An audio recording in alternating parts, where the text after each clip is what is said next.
for the unity that's here to get to the bottom of what occurred. I also want to thank the Secretary of Transportation, Sean Duffy, who has been very engaged not only at DCA with that accident investigation, but here in Philadelphia, and the FAA Acting Administrator, Chris Rochelot.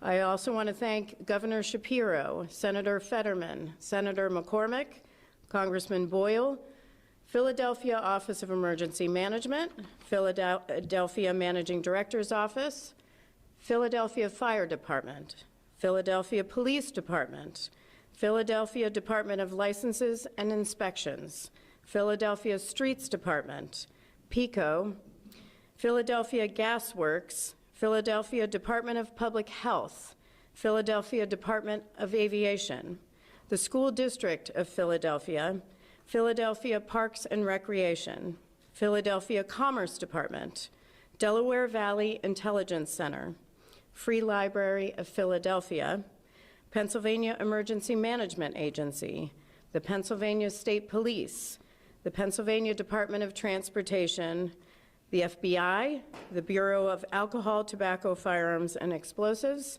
the Federal Aviation Administration, the American Red Cross, the Salvation Army, and the Fraternal Order of Police. As you can see from this very long list, there is substantial support for this investigation.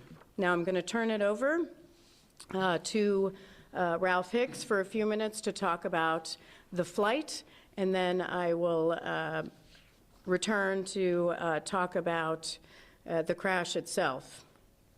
Thank you, Chairman. So a little bit about the flight itself. The flight originated at Opelika, Florida, yesterday afternoon about 12 p.m. The aircraft arrived at Northeast Philadelphia Airport around 2:15 p.m. in the afternoon. It was on the ground for a few hours and departed runway 24 at about 6:06 p.m. And it was, like we said, it was dark at the time and instrument conditions. The aircraft climbed to about 1,500 feet above the ground. We were looking at GPS data on the aircraft, a slight right turn followed by a slight left turn, and then a steep descent towards the ground where it crashed. The entire flight lasted less than a minute.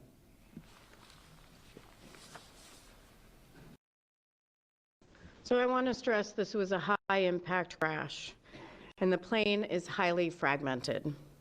There is a substantial impact on the entire community. The debris field extends 4 or 5 blocks. And I do want to stress that this is an active investigation scene. The debris is scattered. It is very dangerous. And so I encourage everyone to stay out of the accident site. It's very dangerous. You'll see over the next several days, possibly extending into weeks, where we will be collecting that debris, loading it onto a truck, and moving it to a secure location so that we can begin to do our evaluation of that debris. Now, I do want to mention we are still looking for the cockpit voice recorder. We have located the 2 engines, but for the cockpit voice recorder, we're still looking for it. It could be intact, but likely it is damaged. It may be fragmented.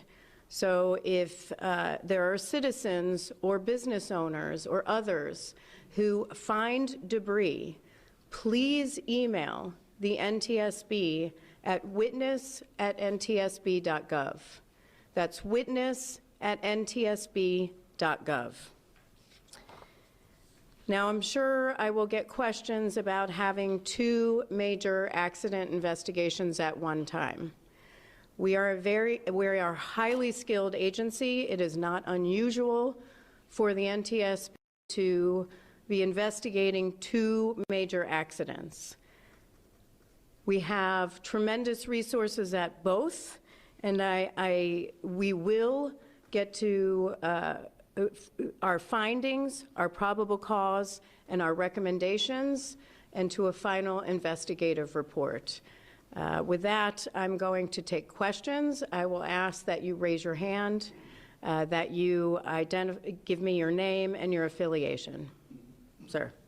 Brian Sheehan, NBC 10 here in Philadelphia. Are you classifying this as an accident at this point?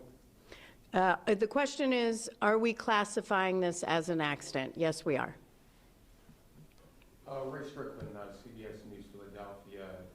The IIC referenced the slight turn left and right before it crashed a minute after taking off. Does that suggest anything to you guys early on? The question is the path, the track of the plane, that it moved a little to the right, moved a little to the left. It doesn't really suggest anything right now. We just wanted to provide that information for you. Certainly we'll evaluate information as we continue on with our investigation. Right now, our focus is on collecting the perishable evidence, and that is the debris and what we need to take in order to conduct our investigation. Yes. Mills Hayeswood, News Nation. Are you guys aware of any debris or anything falling from the plane before it went down? The question is, are we aware of any debris or anything falling from the plane before it went down? We are not aware of that. However, certainly videos are always welcome by others who have taken them. We've seen a number of them online, but please, if you'd like to send those also to witness@ntsb.gov. Here and then here. Ellen Flojo, Fox 29 Local, Philadelphia. How helpful have neighbors or business owners been in this investigation? Have you talked to a lot of them? The question is, how helpful have neighbors and business owners been so far in this investigation? So today is our first full day for us as part of this investigation. Certainly our other partners here have been speaking with businesses and residents, but not at this time. We may eventually. Yeah. Here and then here. Brianna Smith at 6 ABC. Earlier today, city leaders mentioned that there was a remote area with debris where something happened with the aircraft. So can you elaborate on that? The question is on a comment that was made earlier about a remote area and something happening with the aircraft.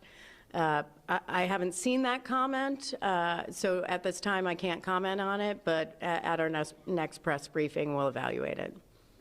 Yes? Jennifer, Jonathan Kersley from Channel 9 Australia. You touched on it briefly before. You're dealing with two major accidents now, two major collisions in the space of a couple of days.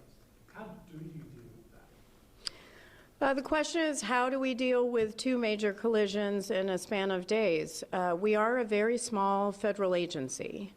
Most people aren't aware that we only have 436 employees at the NTSB, and that spans all modes of transportation.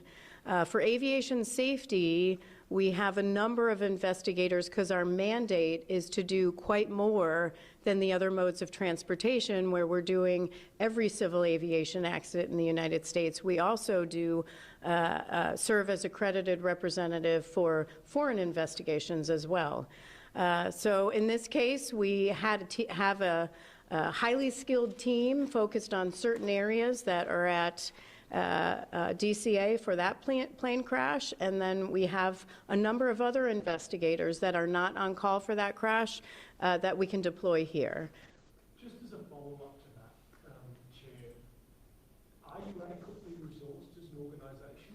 Do you need more resources to deal with incidents like we've seen here in the United States in the last few days? The question is, are we adequately resourced as an organization?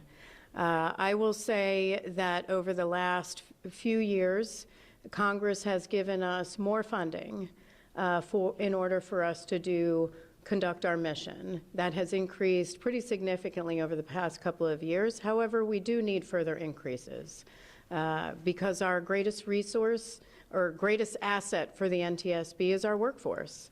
And so, yes, we always need more resources.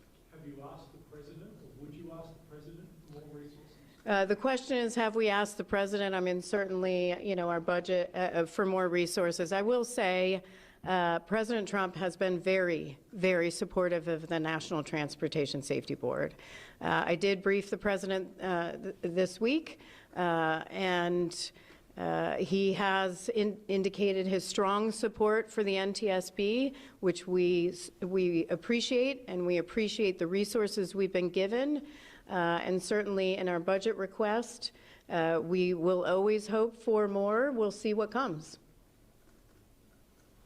Yes. I know you said that you're still looking for the cockpit voice recorder. Can you just talk about how crucial that is in the investigation, and then on top of it, the condition that it's in? Yeah, so the question is on the cockpit voice recorder. The question is how crucial it is, what condition it's in. The condition could be fragmented, could be damaged.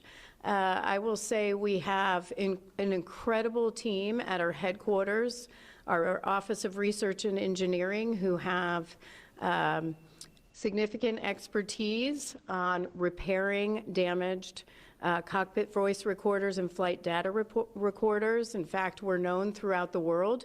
Other countries send their black boxes to us to fix. And so hopefully, once we can find it, that's the biggest question right now, we can take that back to our lab and evaluate it. How critical is it? Certainly it's critical so we can hear what's happening in the cockpit. However, it doesn't mean that we can't continue our investigation and complete it. We can. It's just a piece of our investigation that gives us more information. Yes. Are there any issues or any signs of issues communicated to the control tower before this happened? The question is, was there any sign of an issue, or was anything communicated from the flight deck to ATC, the air traffic control tower? No. Nothing was communicated. In fact, in the recording that we have, there is an attempt by air traffic controllers to get a response from the flight crew that they didn't receive. Okay.